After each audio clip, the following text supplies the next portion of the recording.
Une minute de silence ce jeudi dans tous les établissements scolaires de Lyon et du Rhône. Un hommage à l'enseignante tuée par un élève ce mercredi dans un lycée de Saint-Jean-de-Luz. Nous étions au lycée privé de Saint-Thomas-d'Aquin à Oullins ce jeudi pour assister à cette minute de silence. Les précisions sur place avec Lauriane Pellao.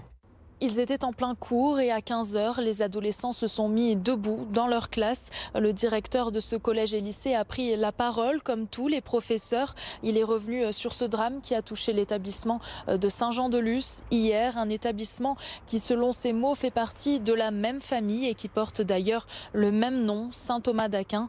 Tous les élèves ont ensuite observé une minute de silence en hommage à la professeure tuée. Ici, on pouvait sentir le choc des adolescents qui ne comprennent pas les raisons de ce meurtre. Écoutez. On se posait des questions sur les raisons qui ont poussé l'élève à agir comme ça. Et puis surtout sur le fait que c'est pas la première fois. Il y a déjà eu Samuel Paty, mais bon, si c'était pas les mêmes conditions, c'est quand même un meurtre, quoi. Elle a été poignardée sans raison et puis il y a plein de questions. Pourquoi Qu'est-ce qu'il avait, quoi. On se posait beaucoup de questions sur qu'est-ce qui l'avait poussé à faire ça et quelles étaient ses raisons.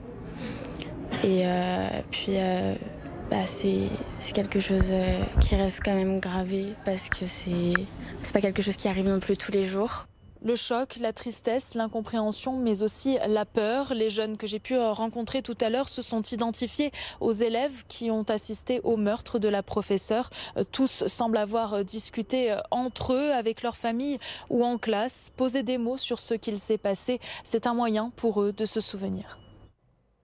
Une école d'Irigny polluée. Après une étude, des quantités importantes de polluants éternels ont été retrouvées dans le sol à l'entrée de l'école publique Hilaire-Dunant. L'exposition aux perfluorés entraîne des problèmes de cholestérol, de foie et peut aussi affaiblir le système immunitaire des enfants, ce qui inquiète les parents. Jade Terlinck.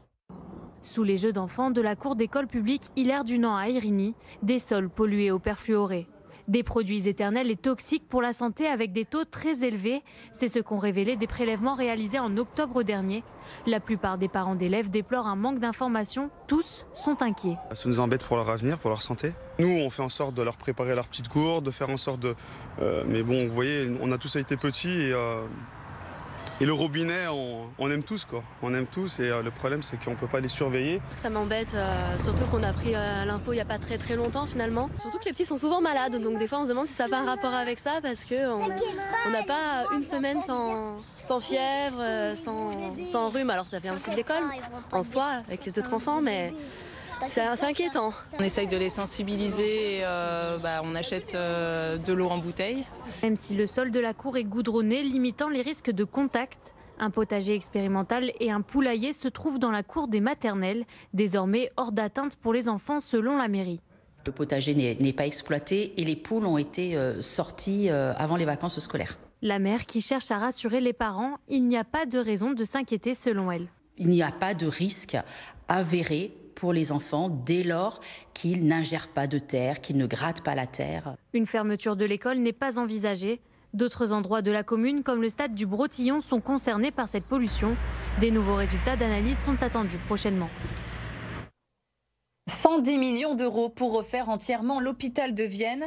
L'agence régionale de santé vient de valider le projet de restructuration de cet établissement qui n'avait pas été rénové depuis 1938. Le chantier va durer une dizaine d'années.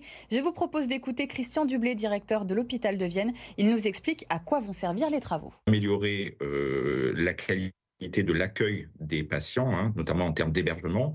Modernisation aussi des modalités de prise en charge avec une augmentation, par exemple, de l'activité ambulatoire. Le patient rentre le matin, sort le soir. C'est quelque chose que l'on fait déjà, mais qui sera renforcé parce que tout simplement, on aura des bâtiments, des organisations qui seront mieux adaptées aux modalités de prise en charge et une amélioration forte des conditions de travail aussi au quotidien.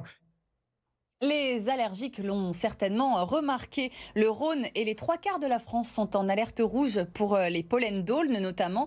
Avec les températures douces de ces derniers jours, les allergies au pollen sont en avance cette année. Arthur Blé.